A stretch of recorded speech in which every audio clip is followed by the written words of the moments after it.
जिले में बाढ़ की स्थिति अभी भी गंभीर बनी हुई है। कई नए इलाकों में गंडक का पानी घुस गया है, जिसकी वजह से लोग बाढ़ से पीड़ित हैं। वहीं गोपालगंज में गंडक के जलस्तर में कमी आने के संकेत भी मिले हैं। वाल्मीकि नगर बैराज से महज 1,63,800 क्यूसेक पानी ही छोड़ा गया है। बाढ़ प्रभावित इलाकों में पानी के कम होने की उम्मीद जताई जा रही है। जिले के 4 प्रखंड बाढ़ से प्रभावित हैं। जान जोखिम में डालकर अधिकारियों के साथ बाढ़ प्रभावित इलाकों में डीएम और एसपी पहुंचे। साथ ही डीडीसी, एडीएम सहित अन्य पदाधिकारी भी साथ रहे। पानी की तेज धार में कई बार गाड़ियां बहने से बची हैं। बरौली, नवादा, कहला सहित कई पंचायतों में बाढ़ पीड़ितों से डीएम ने मुलाकात की। साथ ही राहत कार्यों का भी जायजा लिया। बाढ़ पीड़ितों ने अपना दर्द बयान किया है। उधर बाढ़ को लेकर लगातार लोगों में असंतोष भी है। राहत सामग्री नहीं मिलने से लोग गुस्सा भी हैं। बरौली के लड़ौली पंचायत में अभी तक कम्युनिटी किचन नहीं शुरू हुआ है। 2 दिन से बांध पर खुले आसमान के नीचे सैकड़ों बाढ़ पीड़ित जीने पर मजबूर हैं। प्लास्टिक नहीं मिलने से बाढ़ पीड़ित नाराज हैं। वहीं गोपालगंज बरौली प्रखंड कार्यालय का घेराव बाढ़ पीड़ितों ने किया। वीडियो को घेरा और राहत सामग्री और नाव नहीं मिलने से नाराज बाढ़ पीड़ितों ने हंगामा भी किया। उधर एसएच 90 पर बाढ़ का पानी चढ़ गया है। बैकुंठपुर में 3 जगह सारण तटबंध टूटने के बाद दर्जनों पंचायत में बाढ़ का पानी फैल रहा है। सदर अंचलांतर्गत मंगुरहा ढाला पर गंडक नदी का जलस्तर 3 फीट कम हुआ है। अभी नाव का परिचालन जारी है। सीओ ने बताया कि यहां जलस्तर में कमी आ रही है और नाव के परिचालन कर लोगों को बाढ़ प्रभावित इलाकों से ऊंचे स्थान पर ले जाया जा रहा है। वहीं हमारे माझागढ़ संवाददाता सुदेश प्रसाद श्रीवास्तव ने जानकारी दी कि माझा प्रखंड अंतर्गत पथरा विद्यालय में शरण लिए बाढ़ पीड़ित और पथरा गांव के ग्रामीणों ने बाढ़ पीड़ित के लिए कुव्यवस्था को देखकर रविवार को उच्च पथ 28 को जाम कर प्रशासन का विरोध कर प्रदर्शन किया। बाढ़ पीड़ित और ग्रामीण मांग कर रहे थे कि लाइट की व्यवस्था की जाए, नाश्ता भोजन की व्यवस्था अच्छे से हो। उन लोगों की शिकायत थी कि स्थानीय प्रशासन के द्वारा न लाइट की व्यवस्था की गई है और न ही अच्छे भोजन की व्यवस्था की गई है। बाढ़ में अनेकों प्रकार के जहरीले सर्प और जंगली जानवर बहकर आए हैं।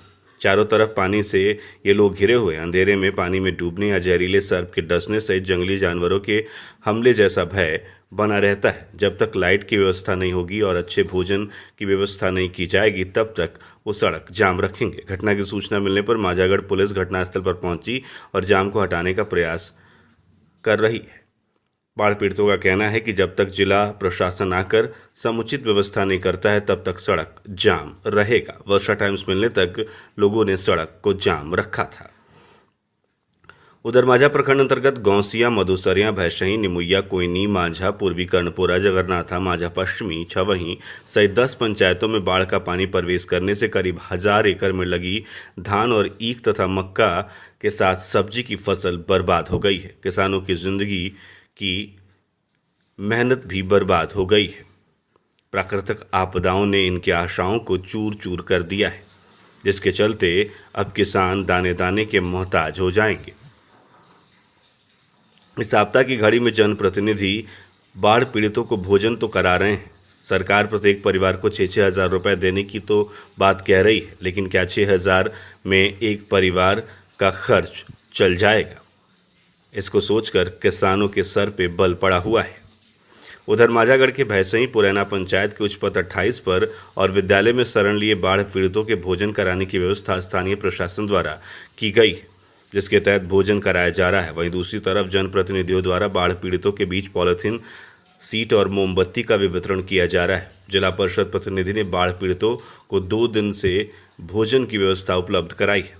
माझा प्रखंड अंतर्गत लंगटू हाता और विरती टोला के विशुनपुर बाबू टोला गंडक नहर पर शरण लिए बाढ़ पीड़ितों के बीच जिला परिषद 23 के जिला परिषद प्रतिनिधि संजीत चौबे 2 दिन से भोजन उपलब्ध करा रहे हैं। वहीं माझा पूर्वी के मुखिया के द्वारा रविवार से भोजन कराने की तैयारी की गई है, जिससे बाढ़ पीड़ित खिन्न है।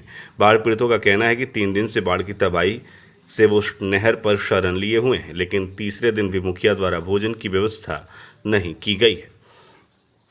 उधर बाढ़ के दौरान एनडीआरएफ और एसडीआरएफ की टीम भी लगातार लोगों की मदद कर रही है। माझा प्रखंड अंतर्गत पुरैना पंचायत के पुरैना, पथरा, झज्जवा के बाढ़ इलाके में फंसे लोगों को एनडीआरएफ की टीम सुबह निकालने का कार्य कर रही है। शनिवार की शाम पथरा गांव के एक 55 वर्षीय खुश मोहम्मद और 60 वर्षीय नूर मोहम्मद घर से उच्चपथ 28 पर आ रहे थे। इसी बीच बाढ़ में डूब जाने के कारण दोनों की मौत हो गई है, जिसको लेकर ग्रामीणों ने उच्चपथ 28 को जाम कर घंटों विरोध जताया था। तब स्थानीय प्रशासन ने पहुंचकर लोगों को समझा बुझाकर शव को अपने कब्जे में लेकर पोस्टमार्टम के लिए भेजा था। इसके बाद एनडीआरएफ की टीम लगातार बाढ़ में फंसे लोगों को निकालने की कोशिश कर रही है। उधर बाढ़ की इस विभीषिका के बाद भाजपा प्रदेश उपाध्यक्ष और विधायक मिथिलेश तिवारी ने बयान दिया है। उन्होंने कहा है कि बैकुंठपुर के पखा में छरकी टूटना घोर आश्चर्य का विषय है। साजिश के तहत बांध काटा गया है। उन्होंने इसकी उच्च स्तरीय जांच की मांग की है। उन्होंने कहा है कि पखा छरकी का टूटना प्राकृतिक नहीं लगता है, इसमें जरूर कोई साजिश है। उधर छपरा के मसरक स्थित आरडी 37 नहर को खोलने की मांग की गई है। बैकुंठपुर में आए बाढ़ का पानी डिस्चार्ज करने के लिए नहर का मुहाना खोलने की मांग मिथिलेश तिवारी ने डीएम से की है। जल संसाधन विभाग के प्रधान सचिव से कार्रवाई की मांग की गई है। यातायात बंद होने से NH 28 पर वाहनों की रफ्तार थम गई है। सारण तटबंध टूटने पर यातायात बंद रहने से विभिन्न राज्यों से NH 28 होकर बिहार में प्रवेश करने वाले मालवाहक वाहनों की रफ्तार थम गई है। लगातार चौथे दिन रविवार को भी यह स्थिति रही। जिले के बरौली और बैकुंठपुर प्रखंड में बांध टूटने के बाद बाढ़ आने से NH 28 होकर यूपी की ओर आने वाले वाहनों को जिला प्रशासन ने बलथरी चेकपोस्ट पर रोक दिया है। जिला प्रशासन द्वारा यातायात रोके जाने से NH 28 पर मालवाहक और सवारी वाहनों की लंबी कतार लग गई है। यातायात रोके जाने से बिहार से लेकर यूपी के कुशीनगर तक NH पर मालवाहक वाहन खड़े हैं। उधर अंचल अधिकारी के आश्वासन के बाद भी वार्ड नंबर 5 सिसई के ग्रामीणों को अब तक खाने को नहीं मिला है और रहने के लिए भी उन्हें पॉलिथीन शीट नहीं दिया गया है। उन्होंने वीडियो और सीओ के पास शनिवार को लगभग 1 बजे पहुंचकर हंगामा किया था। उधर राजद किसान सेल के जिलाध्यक्ष अरुण सिंह ने नई जिला और प्रखंड कमेटी की सूची जारी की है। मोहम्मद चांद नए किसान सेल के जिला महासचिव बनाए गए हैं। अन्य लोगों को भी कई जिम्मेदारियां मिली हैं। बाढ़ पीड़ितों की मदद को आगे आए वीडियो अजित कुमार निजी वेतन से 200 बाढ़ पीड़ितों तक राहत सामग्री पहुंचाने की उन्होंने पहल की है। खाद्य सामग्री और अन्य जरूरत के सामान वो पहुंचाएंगे। टीम माजागढ़ के स्थानीय युवकों के द्वारा ये वितरण किया जाएगा। आपदा की इस घड़ी में स्थानीय जनप्रतिनिधि से भी एकजुट होकर बाढ़ग्रस्त क्षेत्रों में मदद करने की उन्होंने अपील की है।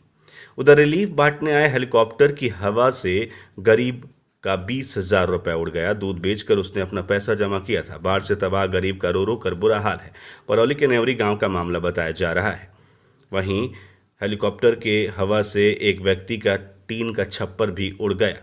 उस व्यक्ति की भी जान मुश्किल में है।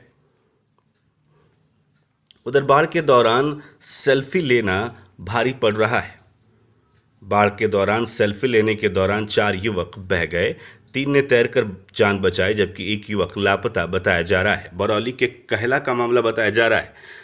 बाढ़ आने के बाद जिले में नवयुवक सेल्फी लेने तथा फोटो शूट करने बाढ़ में पहुंच रहे हैं, जो उनके लिए जान और उनके माल के लिए खतरनाक हो सकता है।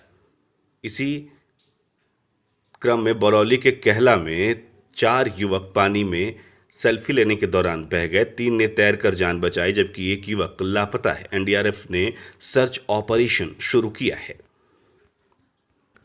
हमारे थावे संवाददाता गौतम कुमार ने जानकारी दी कि थावे प्रखंड में जल जीवन हरियाली के अंतर्गत प्रखंड के सभी पंचायतों में 13,800 पौधे लगाए जाएंगे। प्रभारी मनरेगा पीओ सुबोध कुमार ने बताया कि प्रखंड की सभी पंचायतों में पंचायत रोजगार सेवक के माध्यम से पौधे लगाए जाएंगे, जो निजी और सरकारी जमीन पर भी लगेंगे।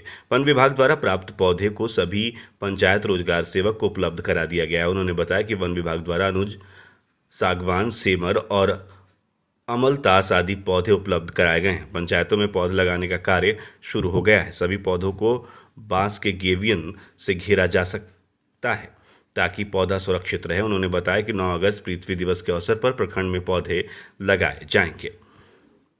उधर 4 लाख हाई वोल्टेज का टावर गिरने से बिजली की सप्लाई में बाधा पहुंच रही है। गंडक नदी में 4 लाख हाई वोल्टेज तार टावर का नदी में गिर जाने से बिजली की सप्लाई में बाधा पहुंच रही है।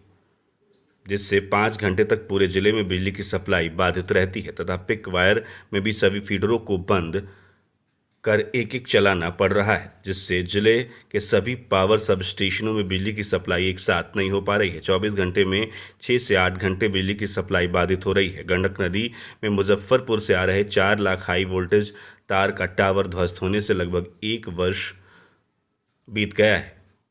उसी समय से बिजली की सप्लाई में बाधा पहुंच रही है।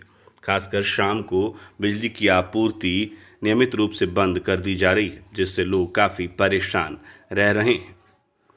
कोरोना संक्रमण के बीच मच्छर जनित रोगों में डेंगू, मलेरिया, चिकनगुनिया जैसे रोगों का खतरा बढ़ गया है। बड़ी संख्या में लोग वायरल फीवर के शिकार हो रहे हैं। ऐसे में लोगों के इलाज के लिए वर्तमान समय में सरकारी स्वास्थ्य केंद्रों पर जाने से परहेज भी कर रहे हैं। डॉक्टर संदीप गुप्ता ने बताया कि बारिश के मौसम में बचाव ही सही इलाज है। सिर दर्द, मांसपेशियों में दर्द, ये सारे लक्षण मच्छर जनित रोग के हो सकते हैं। आप अपने आप को मच्छरों से बचाएं। पूरे स्लीव का कपड़ा पहने, मच्छरदानी सोते वक्त जरूर लगाएं। जिले के कटिया थाने के इंद्रपट्टी गांव स्थित अपने ससुराल में सो रहे युवक की सर्पदंश से मौत हो गई। मृतक गोपालपुर थाने के बोधा छापर गांव के विनय चौहान का बेटा प्रमोद बताया जा रहा है। शनिवार की रात खाना खाने के बाद अपने साले के साथ छत पर सोया था। इसी दौरान सांप ने डस लिया। परिजन इलाज के लिए डॉक्टर के पास ले गए, जहां उन्हें मृत घोषित कर दिया गया है। कुचायकोट थाने के बलथरी चेकपोस्ट पर रविवार को एक ट्रक के बंद केबिन में सरकटा शव मिलने से सनसनी फैल गई। सूचना मिलने के बाद पुलिस घटनास्थल पर पहुंचकर मामले की जांच पड़ताल कर रही है। शव ट्रक के ड्राइवर के होने की आशंका है। जानकारी के अनुसार बलथरी चेकपोस्ट के पूर्वी हिस्से में एक ट्रक के पिछले 3 दिनों से खड़ा है। इन दिनों NH 28 पर आवागमन बंद है। शाम को कुछ लोग ट्रक के केबिन के नीचे खून के धब्बे को देखकर इसकी जानकारी उन्होंने पुलिस को दी। कुचायकोट थाना अध्यक्ष अश्वनी कुमार तिवारी ने बताया कि मामले की छानबीन